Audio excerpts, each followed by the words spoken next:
Perjuangan tenaga medis untuk menanggulangi pandemi masih terus berlanjut. Presiden Joko Widodo menjanjikan pemberian insentif untuk tenaga medis sebagai bentuk apresiasi. Sayangnya, pencairan insentif tenaga medis terhambat sehingga para pejuang kesehatan belum menerima dana insentif yang dijanjikan selama 6 bulan. Bagaimana pemerintah menjawab persoalan keterlambatan pencairan insentif para tenaga medis, sementara di sisi lain banyak tenaga medis berguguran saat merawat pasien COVID-19. Malam ini kita akan membahasnya dengan para narasumber yang sudah bergabung dari luar studio melalui sambungan Zoom. Ada Profesor Abdul Qadir, Kepala Badan PPSDM Kementerian Kesehatan. Selamat malam, Prof. Qadir. Selamat malam, Pak. Ada Pak Yana Ahmad Supriyatna, Direktur SDM Pendidikan dan Penelitian Rumah Sakit Hasan Sadikin Bandung. Selamat malam, Pak Yana. Selamat malam, Bu. Selamat malam. Dan juga sudah bergabung Bang Saleh Daulay, anggota Komisi 9, Komisi Kesehatan Fraksi PAN DPR RI. Selamat malam, Bang Saleh. Selamat malam, Mbak. Oke, saya mau langsung ke Prof. Qadir. Prof. Qadir, kita sudah tahu bahwa Presiden menjanjikan adanya insentif kepada para tenaga medis, tapi ternyata belum merata. Apa sebetulnya yang menghambat pencairan insentif para tenaga medis ini, Prof. Qadir? Ya, mungkin lebih awal saya ingin menjelaskan mengenai berapa sih anggaran yang pagunya mungkin ya. Ini yang harus diketahui lebih awal supaya jangan sampai ada pemahaman yang tidak komprehensif seperti itu. Yang pertama, soal pagu anggaran untuk insentif tenaga kesehatan ini itu terbagi dua. Jadi yang pertama itu adalah anggaran yang diperuntukkan untuk daerah, itu jumlahnya adalah 3,7 triliun. Kemudian anggaran yang dikelola oleh pusat dalam hal ini adalah Kementerian Kesehatan itu berjumlah 1,9 triliun. Jadi sebenarnya dana yang disiapkan oleh pemerintah daerah dalam hal ini Kementerian Keuangan adalah 5,6 triliun sebenarnya. Jadi bukan 5,9 triliun, 5,6. Kemudian kenapa sampai terlambat?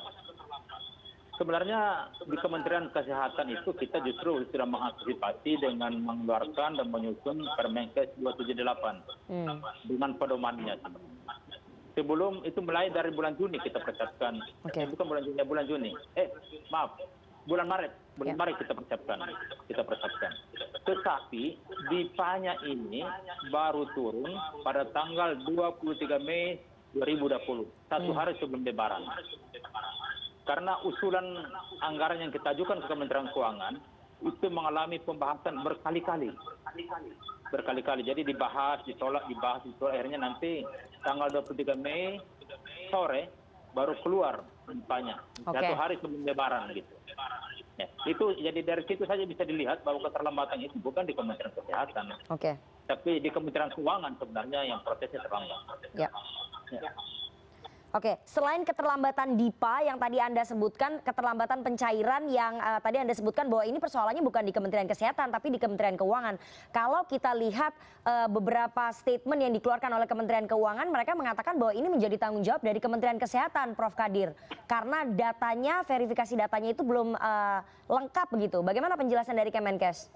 Jadi begini, dana pusat, dana yang dikelola oleh Kementerian Keuangan sebesar 3,7 triliun, KPA-nya dan PPK-nya itu ada di Kementerian Keuangan, bukan di Kementerian Kesehatan.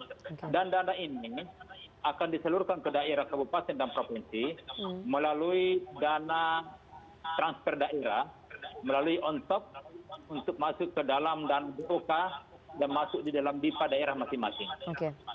Ini tentunya membutuhkan proses di Kementerian Keuangan untuk mentransfer itu ke DIPA-nya itu. Oleh karena itu, untuk mempercepat, kami sudah melakukan revisi Permenkes 278 sehingga verifikasi untuk daerah itu tidak lagi di Kementerian Kesehatan, tapi cukup di tingkat Dinas Kesehatan Provinsi, seperti itu. Karena memang dari segi logika sebenarnya bahwa KPA-nya dan PPK-nya serta uangnya tidak di Kementerian Kesehatan, tapi di Kementerian Keuangan. Oke, Prof, sampai sejauh ini sudah berapa yang dicairkan ataupun diberikan kepada tenaga kesehatan ataupun tenaga medis? Sudah berapa yang diberikan? Karena informasinya dari Kementerian Keuangan yang diberikan baru 1.205 tenaga medis di pusat dan itu di Rumah Sakit Wisma Atlet dan juga di Pulau Galang. Itu betul? Yang lainnya belum menerima, Prof? Jadi sekarang ini yang telah kita cairkan dari dana yang ada di pusat itu di Kementerian Kesehatan adalah sudah berjumlah 226 miliar. Oke. Dengan jumlah tenaga yang kita bayarkan adalah 25.311 untuk tenaga pusat. Jadi 25.311 dari target 78.472, artinya sudah sekitar 30%. Dan dari daerah yang kita sudah bayarkan adalah 15.435 dari jumlah target 653.985. Cuma ingat bahwa untuk dana daerah ini yang mentransfer bukan kami, tapi kami cuma menyampaikan hasil verifikasi ke Kementerian Keuangan.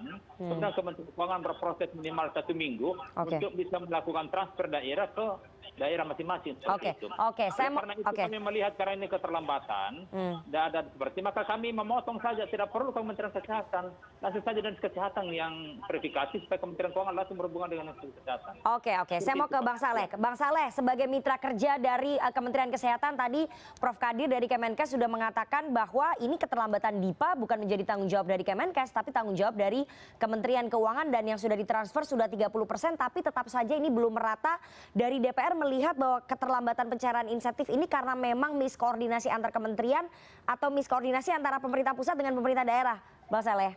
Ya, pertama tentu saya mengucapkan apresiasi apa yang sudah dilakukan pemerintah ya terkait ini. Tetapi ada beberapa hal mungkin yang perlu menjadi catatan. Pertama, soal angka tadi. Angka yang disebut tadi 5,6 triliun. Yang dilaporkan pada kita kemarin itu kan ada 2 jenis sebetulnya insentif ini. Pertama insentif bagi nakes yang bertugas, kemudian insentif bagi yang meninggal dunia. Jadi mereka yang meninggal dunia tadi itu nggak dijelaskan. Nah yang kita itu, yang insentif nakes itu nilainya itu 5,22 triliun, jadi bukan 5,6.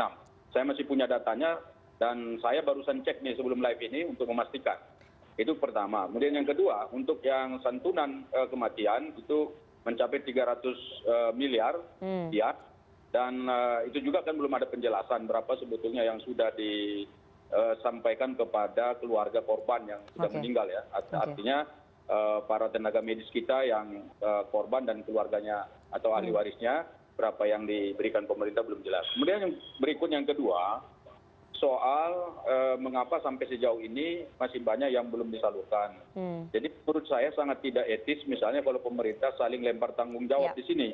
Apalagi ini ruang publik ya. Jadi kita tidak tahu misalnya kalau Kementerian Kesehatan mengatakan ini keterlambatan DIPA dari Kementerian Keuangan, kemudian nanti Kementerian Keuangan jawab lagi ini keterlambatan data yang diberikan oleh Kementerian Kesehatan. Tetapi sebagai mitra Kementerian Kesehatan saya perlu mengingatkan bahwa laporan yang saya terima tadi, saya juga menelepon beberapa pejabat di Kementerian Kesehatan. Salah satu alasannya itu adalah karena memang data-data dari kabupaten kota dan daerah itu memang terlambat dan belum diterima secara utuh oleh pemerintah pusat, sehingga mereka belum bisa melakukan verifikasi. Karena ini kan nakes kita yang diberi insentif ini kan banyak sekali jumlahnya. Jadi bahkan sampai ke puskesmas, kemudian itu ada tanggungan dinas-dinas terkait, kemudian rumah sakit daerah, akan rumah sakit umum swasta. Dan tentu itu membutuhkan waktu untuk melakukan verifikasi. Sampai sejauh ini yang sudah diverifikasi memang masih jauh lebih sedikit dibandingkan dengan yang sudah diverifikasi. Nah karena itu ini sebetulnya tidak boleh dilemparkan tanggung jawab soal verifikasi ini kepada Kementerian Keuangan, tapi ini adalah tanggung jawab dari Kementerian Kesehatan. Yang penting Kementerian Keuangan itu menyiapkan uangnya. Kalau uangnya sudah ada, kemudian tidak tersalurkan dengan benar, ini persoalannya kan bukan di Kementerian Keuangan, tetapi ada di Kementerian Kesehatan. Bang Saleh, jadi artinya yang punya tanggung jawab, meminta tanggung jawab dari pemerintah pusat dalam hal ini Kementerian Kesehatan untuk segera menyalurkan ini, karena ini adalah perintah Presiden, ini adalah instruksi yang tidak boleh tawar-tawar, dan itu ya harus segera disalurkan begitu. Artinya yang punya tanggung jawab untuk menyalurkan sepenuhnya adalah Kementerian Kesehatan ya, begitu ya Bang ya, itu yang harus digarisbawahi. Karena mereka yang punya datanya dan mereka yang diminta mengajukan anggaran itu berapa besaran yang diminta waktu itu, dan kebetulan dalam hal ini Kementerian Keuangan karena sebagai bendahara negara ya dia menyiapkan uangnya saja. Yang tentu melakukan transfer ke daerah, verifikasi, mengecek berapa jumlah yang harus menerima itu ya tentu Kementerian Kesehatan. Jadi kalau dilemparkan ke Kementerian Keuangan lagi, saya kira nanti nggak akan selesai pekerjaan seperti ini. Ini tidak baik ya, situasi seperti ini begitu. Oke Bang Saleh, persoalan verifikasi data itu menjadi alasan klasik sebetulnya dari pemerintah untuk saling lempar tanggung jawab. Apakah memang sejak awal sangat rumit birokrasinya pada saat menentukan pencairan insentif tenaga medis? Harusnya dipermudah begitu. Menurut saya sebetulnya ini kalau dibuat mudah sebetulnya tidak sulit ya. Kenapa? Karena data-data para pekerja kita atau nakes kita yang ada di daerah itu kan sudah ada datanya di pemerintah. Kalaupun misalnya ada yang harus didata ulang, yaitu yang non PNS atau yang non AN, yang non ASN. Nah kalau yang sudah ASN kan datanya sudah lengkap. Tinggal kita akan memisahkan mana mereka yang bekerja untuk COVID-19, mana yang tidak bekerja untuk COVID-19. Itu satu yang harus dipisahkan. Kemudian yang kedua, mana mereka bekerja di zona merah dan mana yang zona hijau. Karena yang di zona hijau saya dengar itu tidak diberikan insentif karena memang mereka tidak ada berhadapan dengan masalah COVID-19. Jadi karena itu sebetulnya hanya pembedaan-pembedaan itu. Pertanyaan saya sekarang, apakah pemerintah memiliki data-data itu secara lengkap? Katakan misalnya di Jakarta itu zona hijaunya berapa, zona merahnya berapa, kemudian kalau kota-kota besar lainnya zonanya itu. Nah kalau misalnya ada koordinasi yang baik antara gugus tugas yang diputuskan di daerah dengan baik, maka data-data seperti ini sebetulnya tidak akan sulit untuk didapatkan. Masalahnya sama kita melihat bahwa ada pengsiuran informasi dan juga termasuk pendataan seperti ini yang jadi problem terus dari waktu ke waktu. Di Indonesia ini masalah data itu memang adalah masalah klasik yang selalu diungkap-ungkap. Dan ingat bahwa saya yakin betul kalau Indonesia bisa melepaskan diri dari persoalan data yang rumit seperti ini, bangsa ini akan jauh lebih maju dari bangsa-bangsa saya mau tanya Bang Saleh, saya mau tanya kepada pemerintah bagaimana jawaban dari pemerintah bahwa pemerintah ini jangan saling lempar tanggung jawab antara kementerian satu dengan kementerian lainnya, dan ini sebetulnya tanggung jawab untuk penyaluran dana insentif merupakan tanggung jawab dari Kementerian Kesehatan bukan Kementerian Keuangan, karena yang menyiapkan uangnya adalah Kementerian Keuangan. Bagaimana jawaban dari Kementerian Kesehatan, Prof. Kadir? Ya jadi begini. Pertama mungkin ini Abang Pak Saleh Daulay, saya punya teman ini dari mitra kami di DPR yang terhormat. Jadi memang dana yang disiapkan itu Pak untuk daerah 3,7 triliun. Asalnya memang awalnya kita mengumpulkan 5,9 Pak, tapi yang disetujui oleh Kementerian Keuangan itu cuma 5,66 triliun. Yang terdiri atas daerah 3,7 triliun dan pusat 1,96 triliun. Di dalam 1,96 triliun ini sudah ada dana santunan kematian yang kami usulkan awalnya adalah sekitar 600 juta. 600 miliar. Tetapi yang disetujui oleh Kementerian Keuangan itu cuma 60 miliar untuk 200 orang. Itu yang disetujui. Itu barangkali saya dengan penjelasan. Yang kedua memang kami tidak pungkiri bahwa masalah yang utama adalah memang verifikasi ini membutuhkan waktu yang panjang. Kenapa? Oleh karena dana yang kita gunakan adalah dana rupiah, dana pemerintah, sehingga memang mengeluarkannya itu sesuai dengan aturan. Aturannya itu adalah mengacu ke Permenkes 278 yang telah kami susun. Yang mengusulkan sebenarnya itu adalah pasien case-nya, fasilitas pelayanan kesehatan, apakah puskesmasnya, rumah sakitnya, dan sebagainya. Keterlambatannya adalah keterlambatan mereka mengusulkan. Ya, itu yang terjadi sebenarnya, bukan kita, tapi mereka terlambat mengusulkan. Oke, Pak Kadir, tahan dulu. Saya akan tanya kepada pihak rumah sakit apakah mereka juga sudah mengusulkan data-data penerima dana insentif tenaga medisnya. Nanti kita akan tanya kepada Pak Yana sebagai Direktur SDM Rumah Sakit Hasan Sadikin Bandung. Tapi usai jeda, CNN Indonesia Prime News segera kembali sesaat lagi. Anda masih bersama kami di CNN Indonesia Prime News dan kita akan lanjutkan perbincangan kita dengan para narasumber yang bergabung dari luar studio. Ada Profesor Abdul Qadir, Kepala Badan PPSDM Kementerian Kesehatan. Ada Pak Yana Ahmad Supriyatna, Direktur SDM Pendidikan dan Penelitian Rumah Sakit Hasan Sadikin Bandung. Juga bergabung bersama dengan kita Bang Saleh Daulay, anggota Komisi Kesehatan Fraksi PAN DPR RI. Saya mau ke Pak Yana. Pak Yana, sebagai pihak rumah sakit, apakah kemudian dari rumah sakit Anda ini sudah mendapatkan dana insentif para tenaga medis atau masih terkendala soal pencairan dana insentif ini, Pak Yana? Baik Bu, terima kasih. Ya, sebenarnya Rumah Sakit Hasan Sadikin sebagai rumah sakit vertikal dan memang yang sedang menangani kasus-kasus COVID ini, begitu kami sudah dimintakan atau kami memang sudah menyiapkan karena sejak jauh-jauh hari pemerintah pusat ya Pak Presiden sudah menyiapkan akan mendapatkan dana insentif, maka seluruh data kami siapkan. Nah begitu sudah ada regulasinya, bagaimana cara harus kami siapkan, bagaimana harus saya kirim data-data tersebut. Nah, setelah itu kami sampaikan kepada Kementerian Kesehatan, dan alhamdulillah kemarin ya, tepatnya pada awal Juni itu kami sudah mendapatkan untuk bulan Maret April itu. Jadi kinerja kami di bulan Maret April sudah cair ya kemarin. Oke, Pak Yana, artinya untuk 6 bulan ini kan sebetulnya dari bulan Maret sampai Agustus, yang sudah cair bulan Maret April. Artinya Mei Juni belum dicairkan oleh pemerintah begitu ya? Belum ada dana insentif yang turun? Kalau Juni kan kita sedang berjalan, Bu, karena regulasinya di bulan berjalan dulu, ya, bulan jalan kami pelayanan, baru selamat-selamatnya nanti tanggal 10 di bulan berikutnya. Nah itu mungkin itu. Jadi sehingga 2 bulan kemarin kami sudah mendapatkan, dan sesuai itu sudah juga kami sampaikan kepada yang bersangkutan. Jadi kami baik itu spesialis, dokter umum, perawat dan bidan ataupun tenaga kesehatan lainnya. Kenapa untuk bulan Maret dan juga April baru cair di awal Juni kemarin? Ini kan artinya sangat lama sekali begitu. Sesuai dengan janji Presiden, kan sebetulnya janji Presiden pada bulan Maret, tapi kalau tadi penjelasannya kan memang ada keterlambatan DIPA. Ada penjelasan mungkin dari Kementerian Kesehatan kenapa cairnya itu kemudian terlambat, Pak Yana? Ya memang ya kami mendapatkan arahan juga bahwa ya sebetulnya bukan arahan secara ini ya, secara umum saja kita tahu bahwa uang yang diberikan adalah uang dari pemerintah pusat yang memang harus dipertanggungjawabkan. Bagaimana cara penggunaannya. Jadi tidak serta-merta uang datang, turun dan sebagainya. Kita ikuti aturan-aturan yang ada, regulasi-regulasi yang ada, karena kami pun sudah diwanti-wanti dan itu sudah kewajiban kami. Apa yang kami keluarkan, berikan itu harus bisa dipertanggungjawabkan. Oleh karena itu, sesuai dengan regulasi yang ada, kami mendapatkan petunjuk teknis ya dari Kementerian Kesehatan bagaimana cara menyampaikan data-data pasien yang termasuk data-data pegawainya ke semua pegawai. Sebagai contoh kami di bulan Maret itu ya, dokter spesialis, dan dokter umum, dokter perawat dan juga nakes lain kami sampaikan. Sebagai contoh misalnya di bulan Maret menyampaikan sejumlah tenaga kesehatan 279.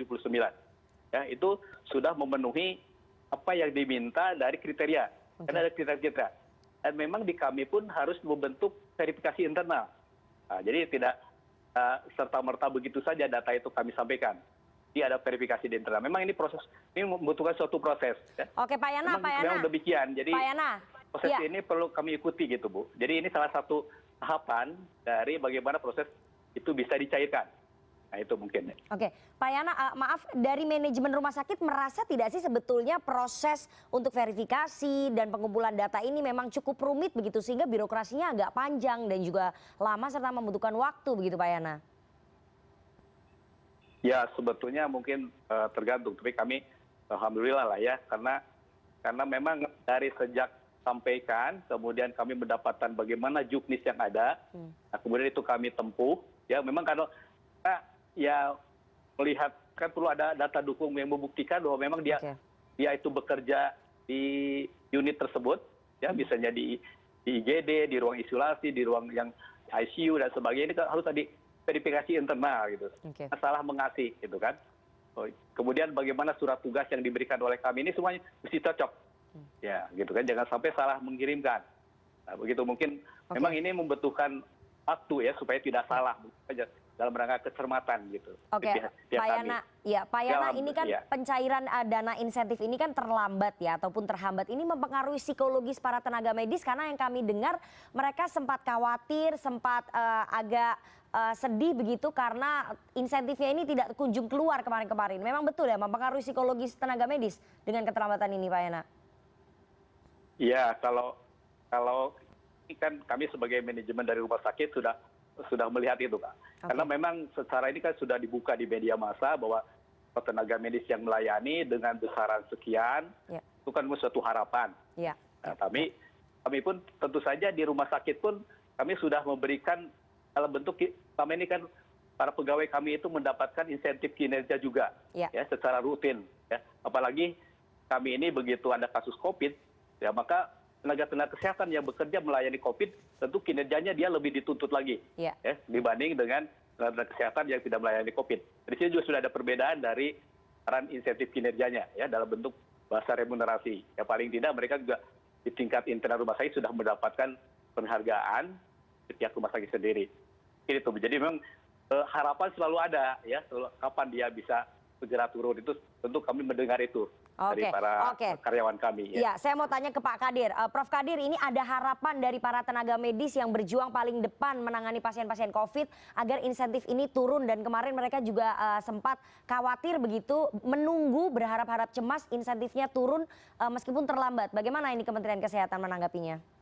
Terima kasih. Jadi memang kami luruskan dulu bahwa insentif ini berdasarkan instruksi Bapak Presiden dan Surat Menteri Keuangan itu hanya diperuntukkan untuk 3 bulan, yaitu bulan Maret, April, dan Mei. Adapun nanti untuk bulan Juni dan selanjutnya, kita akan menunggu arahan selanjutnya dari Bapak Presiden apakah dilanjutkan atau ditambah dengan insentif lain berikutnya.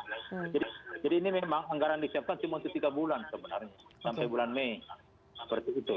Tapi kami juga kemarin sudah berdiskusi dengan gugus tugas, apakah ada kemungkinan minta perpanjangan. Kami juga justru minta perpanjangan karena itu juga ingin supaya teman-teman kami, saudara-saudara kami yang ada di rumah sakit, puskesmas dan di kesehatan yang telah bertugas di depan, garda terdepan, itu diberikan apresiasi. Tapi kan memang aturan itu tergantung dari bagaimana untuk kita menjamin dan untuk mempercepat proses pembayaran ini, maka kami sudah melakukan revisi KMK 278. Seperti itu. Yang tujuannya adalah dilakukan semacam penyederhanaan proses verifikasi dan untuk memotong rantai birokrasi seperti itu. Jadi kalau awalnya Mbak, supaya ini lebih jelas, waktu awal itu usulan dari puskesmas itu diverifikasi di tingkat puskesmas, kemudian sampai ke Dinas Kesehatan Kabupaten dan dikirim ke kami, ke Kementerian Kesehatan. Nanti setelah kami verifikasi ulang, menyetujui, baru kita kirim ke Kementerian Keuangan untuk pembayaran. Itu ternyata waktunya sangat panjang. Oleh karena itu, di dalam revisi Permenkes 278 ini, kita memotong birokrasi. Verifikasi itu dimulai dari rumah sakit, karena di rumah sakit juga harus ada verifikasi internal mereka. Dari SPI mereka memverifikasi. Kemudian dari rumah sakit umum daerah ini nanti dikirim ke Dinas Kesehatan Provinsi untuk verifikasi, dan selanjutnya langsung diteruskan ke Kementerian Keuangan. Pak. Jadi titik poin yang melakukan terakhir itu di Dinas Kesehatan Provinsi. Prof Kadir, kenapa tidak sejak awal di Permenkes? Iya, Prof Kadir, kenapa tidak sejak awal di Permenkes itu kemudian dipersingkat saja birokrasinya? Kenapa harus dipersulit, diperpanjang proses birokrasinya? Kenapa tidak sejak awal itu dipendekkan saja? Proses pembelajaran untuk kita semua. Kami mengakui memang banyak kelemahan. Tapi waktu itu juga memang waktu kita menyusun Permenkes, itu kita juga melibatkan Kementerian Keuangan. Dan Kementerian Keuangan juga untuk menjaga akuntabilitas meminta kepada kami untuk diverifikasi begitu. Seperti itu. Tapi di dalam implementasinya ternyata hambatan begitu banyak. Karena usulan dari daerah sangat terlambat. Dan juga saya sampaikan pada kesempatan ini, ada beberapa kabupaten dan rumah sakit umum daerah yang tidak mengusulkan insentif. Kenapa? Karena mereka sudah mendapatkan insentif dari pemerintah daerah masing-masing menggunakan dana APBD. Saya mau tanya langsung kepada Pak Yana. Takut mengusulkan. Ya, Pak Yana, apakah kemudian dari pemerintah Provinsi Jawa Barat juga sudah memberikan insentif selain tadi insentif dari pemerintah pusat dari APBN? Oh, kalau kami Rumah Sakit Hasan Sadikin insentif dalam bentuk uang itu tidak dari provinsi ya. Untuk bentuk bantuannya bentuk ke rumah sakit. Dalam bentuk tenaga kesehatan kami ada yang mendapatkan fasilitas akomodasi ya. Gitu, transportasi gitu. Tapi dalam bentuk uang memang tidak ada. Ya gitu ya. Tapi bentuk-bentuk lain yang kami dapatkan bantuan dari Pemda provinsi ada ya. Termasuk alkesnya dan sebagainya. Pak Yana, ini tadi dari Kementerian Kesehatan mengatakan bahwa sejauh ini perencanaannya itu pemberian insentif hanya 3 bulan saja dari mulai bulan Maret, April dan juga Mei, hanya 3 bulan, tapi masih dipertimbangkan untuk ke bulan-bulan berikutnya. Nah, apakah kemudian harapan dari teman-teman tenaga medis baik di RSHS ataupun di semua wilayah itu berharap agar dana insentif ini diteruskan? Karena ini memang sangat diharapkan begitu oleh teman-teman tenaga medis. Ya. Betul.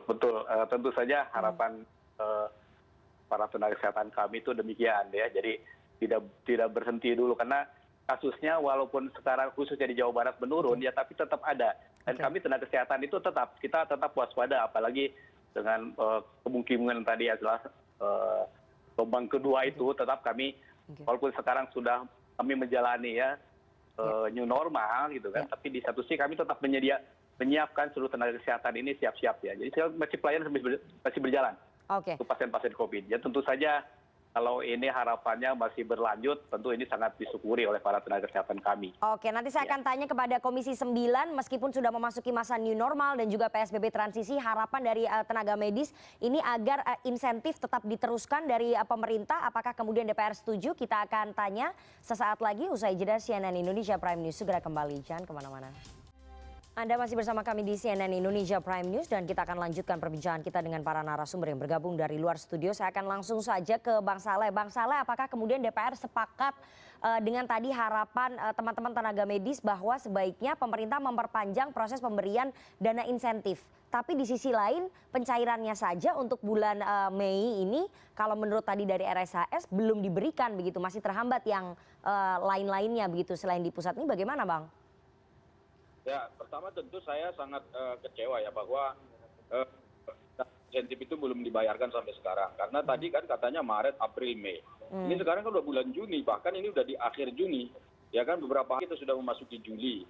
Nah kalau misalnya yang bulan Maret, April, Mei itu belum dibayarkan dan itu lebih dari 60% lagi yang belum terbayarkan, saya nggak membayangkan nanti berapa lama lagi itu tim dari Kementerian Kesehatan untuk melakukan verifikasi ini. Dan bisa jadi nanti ternyata pembayarannya bisa sampai akhir tahun kalau udah begini modelnya. Nah kalau misalnya ditanya apakah kami setuju bahwa insentif ini ditambahkan lagi, ya tentu kita dengan senang hati mengusulkan dan mendorong pemerintah untuk memperhatikan tenaga kerja medis kita yang sekarang ini berjuang habis-habisan di garda terdepan untuk katakanlah menghadapi proses sampai hari ini belum turun ya. Jadi karena itu kita dorong gitu. Menurut saya insentif yang 3 bulan ini itu terlalu sedikit karena COVID-19 ini sampai sekarang kan belum diketahui sampai kapan berakhirnya. Jika berakhirnya ternyata sampai akhir tahun, berarti kan kita butuh waktu lagi sekitar 6 bulan lagi kurang lebih. Jadi karena itu betul kita mendorong bagaimana pemerintah untuk menyiapkan alokasi anggaran seperti itu. Nah pertanyaannya kan adalah apakah pemerintah memiliki anggaran yang sebanyak itu atau tidak gitu, dan kalau misalnya memiliki ya tentu kita ingin melihat secara transparan sebetulnya itu apakah sudah tersedia atau belum gitu, atau sumbernya dari mana gitu. Sehingga dengan demikian kita memberikan harapan tadi yang disampaikan Pak Yana kepada seluruh tenaga medis yang sedang bertugas dalam rangka membantu pemerintah untuk menangani COVID-19 ini. Oke, saya akan langsung saja kepada pemerintah. Prof. Kadir, tadi DPR dan juga perwakilan dari Rumah Sakit RSHS Bandung berharap bahwa dan juga mendorong bahwa pemerintah ini memperpanjang karena 3 bulan pemberian dana insentif itu sangat sedikit begitu, sehingga mereka berharap agar diperpanjang. Tapi pertanyaannya apakah kemudian pemerintah memiliki anggarannya dan bisa dipastikan pencairannya itu tidak terhambat seperti yang kemarin-kemarin karena dikhawatirkan bisa sampai akhir tahun. Bagaimana janji dari pemerintah, Prof. Kadir? Jadi insya Allah, jadi memang kami juga sudah membuat surat ke Kementerian ke gugus tugas dalam ini PNBP menyampaikan tentang usulan perpanjangan pemberian insentif ini sampai minimal ke akhir tahun, minimal Oktober November seperti itu. Kami sudah mengusulkan itu dan nantinya pembicaraan dengan gugus tugas yang akan menyurat ke Kementerian Keuangan untuk perpanjangan. Kenapa? Karena ini menggunakan dana darurat, menggunakan darurat bencana seperti itu. Nanti begitu alasannya dan gugus bencana. Tentunya kita mengharapkan bahwa kami juga mengharapkan ada percepatan untuk pembayaran insentif ini. Untuk itulah maka kami melakukan revisi KMK nomor 278 tentang tata cara pembayaran insentif ini, pedoman dan tata cara pembayaran. Di dalamnya antara dilakukan penyederhanaan proses usulan insentif yang dilakukan verifikasi di tingkat daerah. Jadi misalnya ada puskesmas, kemudian rumah sakit umum daerah, maka verifikasinya cuma sampai dinas kesehatan daerah dengan melibatkan Badan Pengawas Keuangan Daerah (BPKD). Di situ melibatkan. Untuk provinsi juga demikian, cuma sampai tingkat provinsi dan melibatkan Badan Pengawas Keuangan Provinsi. Di tingkat pusat di kami di Kementerian Kesehatan cuma akan melakukan verifikasi terhadap rumah sakit vertikal, rumah sakit TNI dan Polri, rumah sakit swasta, dan rumah sakit darurat. Dan untuk tunjangan kematian itu yang akan kita berikan. Jadi pekerjaan ini memang di Kementerian Kesehatan nantinya tetap kita melakukan, tapi untuk daerah, Kementerian Kesehatan tetap melakukan pembinaan dan supervisi. Oleh karena itu bimbel kami yang ada di Kementerian Kesehatan itu akan turun ke provinsi untuk melakukan supervisi pembayaran dan melakukan pengawasan pembayaran insentif ini. Seperti itu kira-kira. Oke, terima Harapan kasih. saya seperti itu ke depan, mudah-mudahan kita berusaha, insyaallah. Oke, terima kasih Prof. Kadir. Semoga selain revisi peraturan ataupun revisi Permenkes, kita berharap langkah konkret dan juga langkah cepat dari pemerintah pusat, terutama Kementerian Kesehatan untuk bisa mempercepat proses pencairan dana insentif kepada para tenaga medis yang tentu saja mereka sangat berharap, harap-harap cemas turunnya dana insentif ini bisa kemudian diperpanjang sampai beberapa waktu ke depan. Sayang sekali semua narasumber, waktu kita sudah habis. Terima kasih sekali. Ya, singkat saja, Prof. Jadi kami sudah melakukan pembicaraan dengan Kementerian Keuangan. Dan rencananya minggu depan ini Kementerian Keuangan akan mentransfer dana transfer daerah senilai 2 triliun rupiah ke provinsi dan daerah masing-masing yang berupa pembuka pembayaran insentif.